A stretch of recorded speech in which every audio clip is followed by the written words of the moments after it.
Do you know what happens when you spend time outside every single day, no matter the weather or life events, and you do it in Alaska?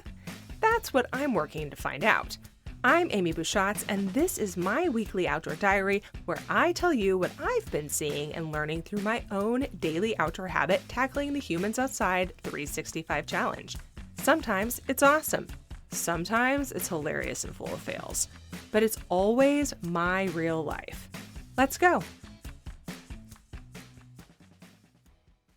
They say your attitude determines your perspective, and I hate to say it because it's absolutely the worst when the perky people with all the optimism are right.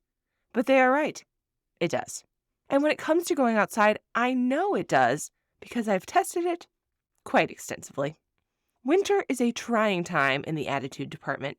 There is plenty to be miserable about, and it's very tempting to lean right into that feeling.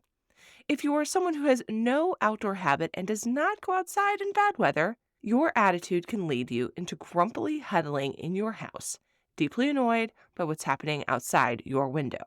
And if you're someone who does have an outdoor habit but also are feeling very grumpy about the weather situation, that attitude can sour your time when you do go out there. You probably won't make an effort to find something that you do like. You'll probably just go out there and scowl at whatever is happening, burn down the clock, go home. And believe me, I've done that. It wasn't that fun, and I don't recommend it. For example, my first year going outside, I spent multiple cold, windy winter days box checking my outdoor minutes while waiting for school pickup. For reasons I simply cannot explain, I would put on my hat and jacket and pace outside the elementary school with a timer set, then pick up my kid and go home. Even now, I can hear the rope and metal clinking against the flagpole in the wind. Yes, those were the only nature sounds. I'm sure I gained some fresh air benefit from being out there, but yeah. So what is the key to reducing the misery factor of heading outside in less than ideal circumstances? Hunting for the good. Through my challenge outdoor time, I have learned when I hunt for the good in life, that's outside or inside, I always find it. It is by hunting for the good that I noticed the way these little ice drops have formed on the bottoms of leaves after a major recent snowfall. It is by hunting for the good that I realized I enjoy the sense of accomplishment I feel after shoveling heavy snow from my driveway. It is by hunting for the good that I have found a whole pile of winter sports and activities I actually really enjoy and look forward to doing. Cross-country skiing, snowboarding, ice skating are among them. When the snow started to fall this year, the local ski club shared a saying. It goes, "If you choose to not find joy in the snow, you will have less joy, but the same amount of snow." If that's not the absolute truth. I am recording this episode a little earlier than usual as we're about to head into a very busy week or two.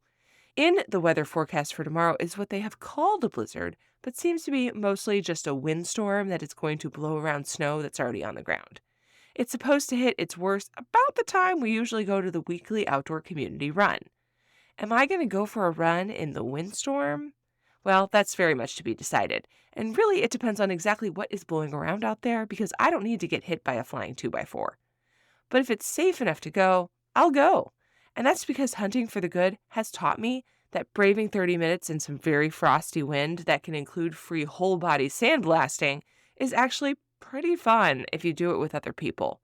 There's nothing quite like finishing something that hard and silly and then looking around and trading stories about it. You can see photos of me doing a variety of hard and silly things and whether I did end up going and running in the windstorm on Humans Outside on Facebook and Instagram. And I want to see your photos too. Share them with #HumansOutside365. Until next time, we'll see you out there.